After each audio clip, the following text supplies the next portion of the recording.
Gusto ko lang pong sabihin unang-una, Mr. Speaker, the time of reckoning has come. Nakalagay po sa Matthew chapter 7 and verse number 2. For with what judgment ye judge, ye shall be judged. And with what measure ye meet, it shall be measured to you again. Kung iniisip po natin na magagawa mo ang gusto mong gawin, na hindi mo sinusunod ang saligang batas, dahil nasa kapangyarihan ka, nais kong sabihin, Mr. Speaker, na matatapos din ang mga bagay na yan at ikaw ay hatulan ng taong bayan. Ito pong House of Representatives ay ang bahay po ng taong bayan. Sapagkat tayong lahat ay inelect ng taong bayan upang tayo ay magbusisi ng lahat ng katiwalaang nangyayari sa ating pamahalaan. I consider this a divine blessing to be able to rise today as the chair of the House Committee on Human Rights and co-chair of the Quad Committee to share the initial findings and recommendations of our inquiry, particularly into the that occurred during the previous administration's war on drugs. Inuulit ko po, Mr. Speaker, kakampi ako ng dating administrasyon kapag pinag-uusapan po ang pag-alis ng sa ating bansa. Sinabi ko po ito sa ating dating Pangulo. Ang hindi ko lang maintindihan kung bakit kinakailangan merong na more than 30,000 people upang mawalaan sa ito. Nawala ba? Hindi. Nandun pa rin, Mr. Speaker. Indeed, there is a season for everything and a time for every purpose under the heaven, as made clear by the Lord in chapter 3 of the book of Ecclesiastes.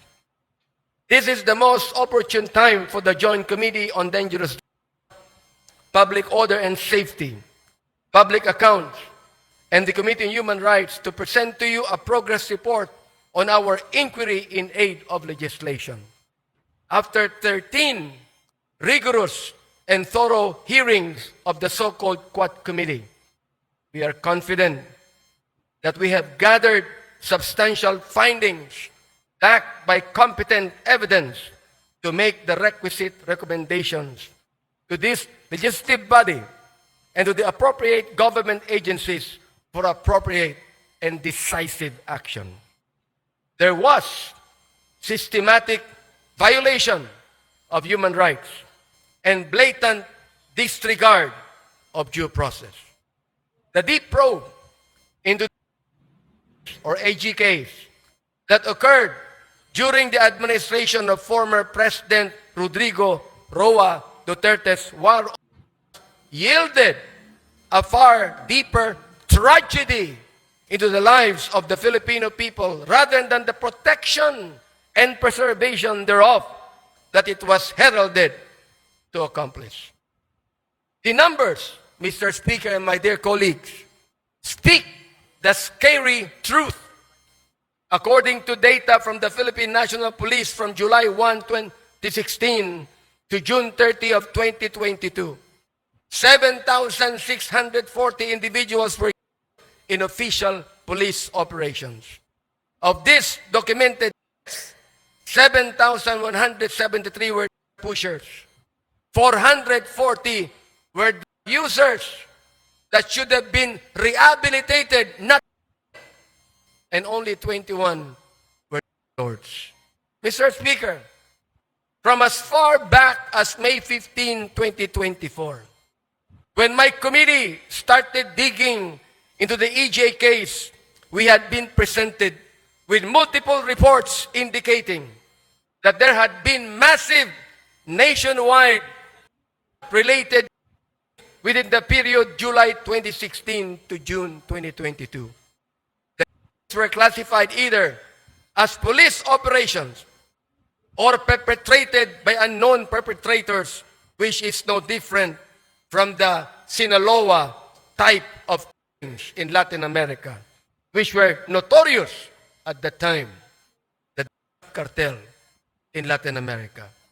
The 2017 year-end accomplishment report of the Duterte administration highlighted as key accomplishments, my dear Speaker, the deaths of 3,967 personalities and 16,355 homicide cases under investigation as of 30 September 2017. The PNP reported that there was a total of 7,640 illegal suspects who were in police operations, 2,053 of which were recorded in the first 6 months of the Duterte presidency from July to December 2016. No less than the United Nations Office of the High Commissioner for Human Rights noted that there were at least 8,663 related as of February of 2019, while academic research, the HUS project of the Third World Studies, University of the Philippines, gathered around 5,348 recorded. The Free Legal Assistance Group cited unassailable data in a Supreme Court and Bank extended resolution that indicated that the Duterte administration's from July 1, 2016 to November 27, 2017 recorded a staggering total of 20,322 deaths, or a daily average of 39.46 deaths. Mr. Speaker and my dear colleagues, was truly aimed at dismantling the syndicates and put an end to this illegal and immoral trade? Or was it an all-out assault on the poor and vulnerable to cover up the former? Gusto ba talaga nitong durugin ang mga lords at ang illegal industry, o durugin lamang ang mga mahihirap upang pagtakpan ang mga may kinalaman o kaugnayan sa problemang ito? Clearly, while touted as the formidable solution to the country's menace, had resulted in the systematic violation of our constitutional rights to life, human dignity, and due process. Ang sagradong buhay na tanging bigay ng poong may kapal ay hindi kailanman dapat pawiin ng sinuman. Ang sabi po ng Diyos, thou shalt not. But resonated a policy of, as the former president has always said, the role of leadership in a culture of impunity. How did we get here? Paano ito nangyari? One cannot look at all the evidence and not come to this credible and undeniable conclusion that former President Rodrigo Roa Duterte's public pronouncements encouraged, facilitated, and normalized and emboldened some of our policemen who are supposed to be the protectors of the people to carry out the same. His release of unverified narco lists further exacerbated the violence as individuals were targeted based on flawed, inconsistent, and malicious information. Isa sa mga biktima nito, si former Iloilo City Mayor Jed Patrick Mabilog. In 2014, then Mayor Mabilog was named as I quote, top 5 best and outstanding mayors in the world.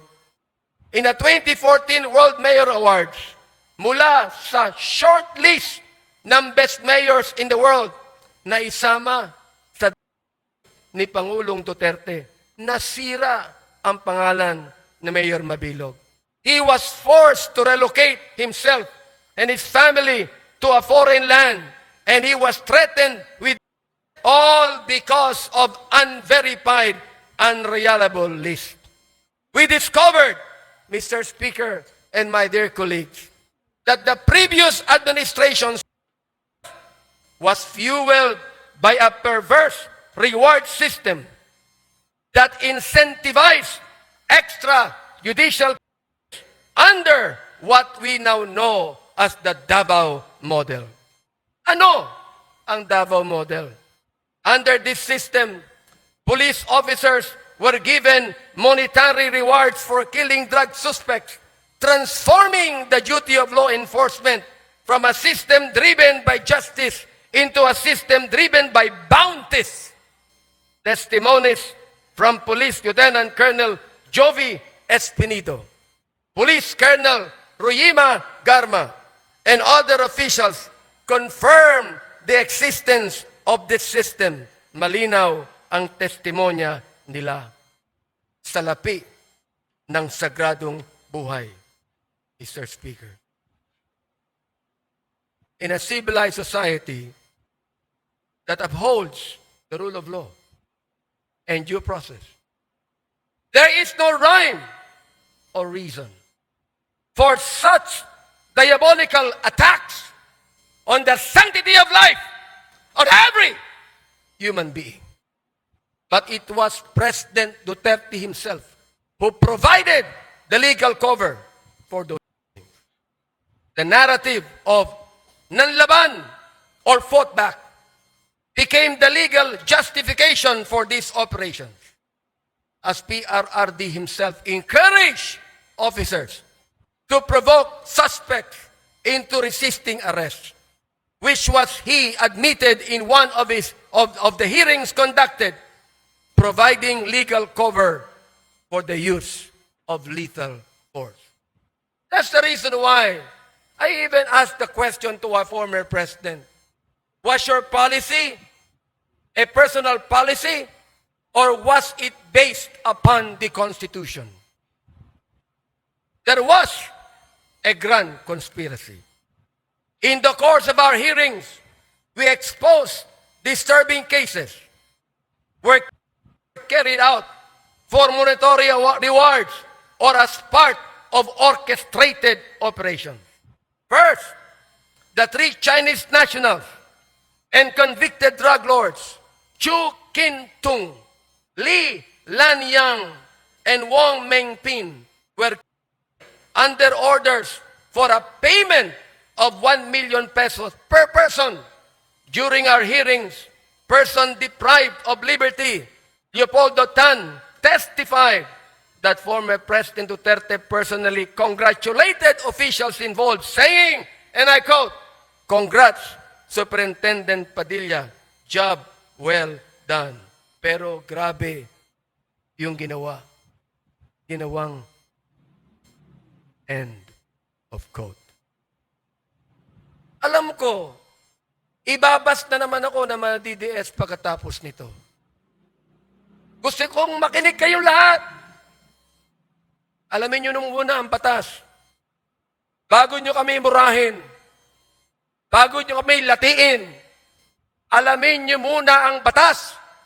Sapagkat dito po, sa house na ito, ay pinaglalaban namin hindi lamang ang katuwiran ng bawat tao, kundi ang tinatawag nating sanctity of life. Second, Police General Wesley Barayuga, na binanggit na ng aming chairman.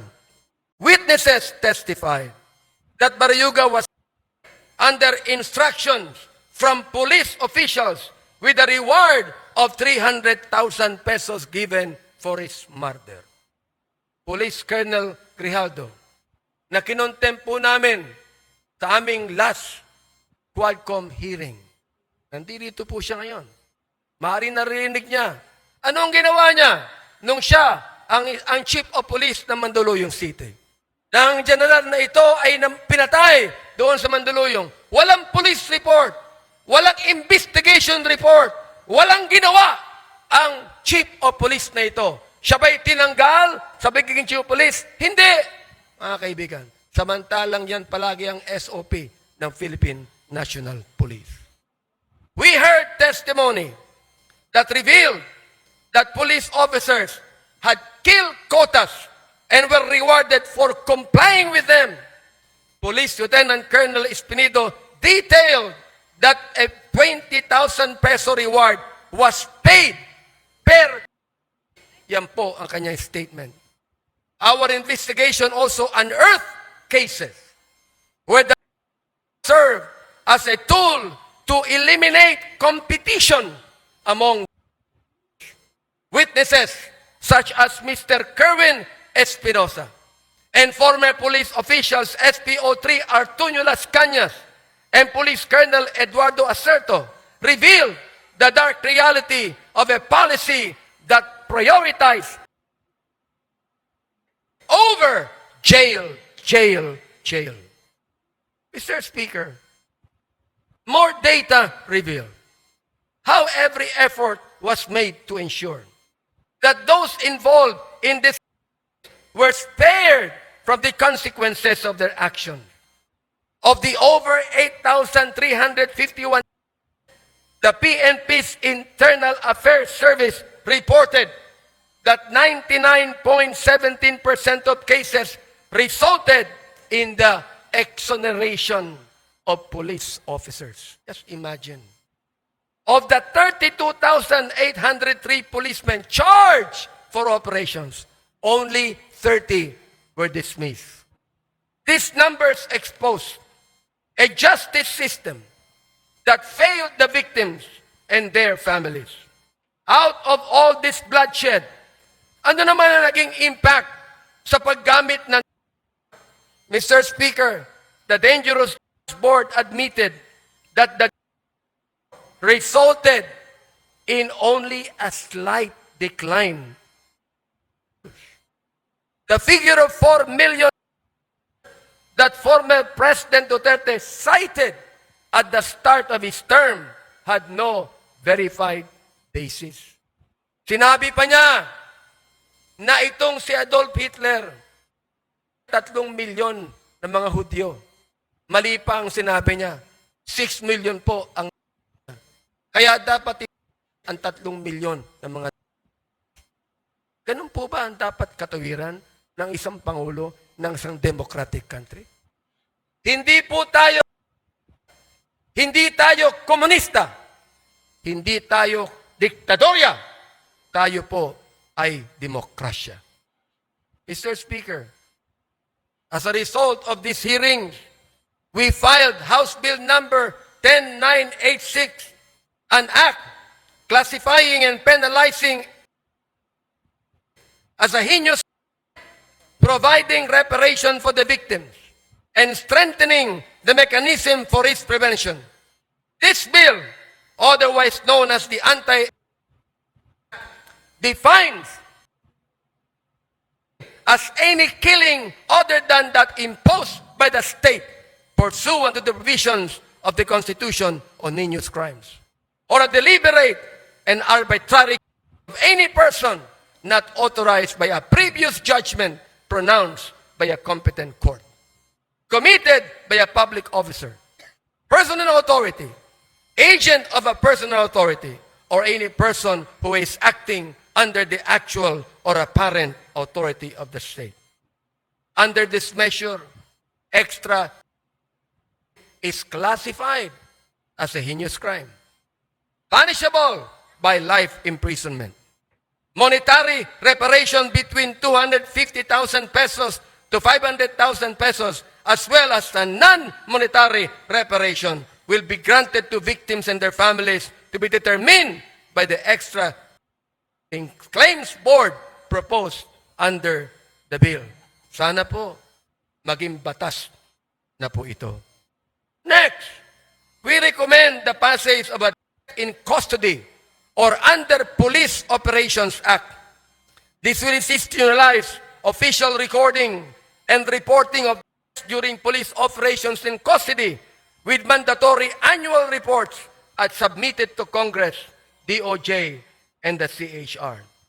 The establishment of a national interagency investigative body, an independent agency tasked to investigate EJKs and the other human rights abuses committed by state and non-state actors. The creation of an independent international affairs service that is autonomous to ensure accountability free from the PNP influence. We also recommend the filing of appropriate charges against officials responsible for these atrocities. We recommend that cases be filed under Section 6, Crimes Against Humanity, under the International Humanitarian Law, Republic Act 9851, against former President Rodrigo Roa Duterte, Senator Ronald Bato de la Rosa, former PNP Chief Oscar David Albayalde, and former PNP Chief De Bolsinas, among others. We also recommend reparations for victims of EJKs, strengthening the Commission on Human Rights, and enacting prevention measures to ensure that none of these horrendous abuses to human rights will ever happen again. Mga kababayan, as stewards of justice and as the representatives of our people, it is our moral and sacred duty to hold the perpetrators accountable and to uphold the value of every human life. Nais ko sang sabihin sa inyo na ang distrito ko po. Pero wala kahit isa. Pwede naman pala eh. Pwede naman pala na ang isang syudad, ang isang bayan, ang isang distrito, pwedeng mawala na hindi mo kinakailangan. Mga kaibigan, my dear speaker, my dear colleagues, I know that this is a season of giving, love, and forgiveness. And may this also be a season of healing, but never giving up on justice and truth. Maraming salamat po at maligayang Pasko sa inyong lahat. Umani naman ito ng iba't ibang reaksyon mula sa ating mga netizens. Ayon kay FM Reyes, never again to these kinds of politicians. You are a protector of human rights, while PRRD is a protector of human lives. Pahayag naman ni Vangeline Castaños, huwag niyo po gamitin ang Bible pag di ka marunong manindigan kung ano po ang tama. At ito naman ang saloobin mula sa ating kababayan na si Agapito Cruz, diversionary tactic, alam na ng lahat yan. Patuloy niyo lang korupsyon, there is time for everything. Mga kababayan, feel free to comment below para maglabas ng saloobin sa balitang ito.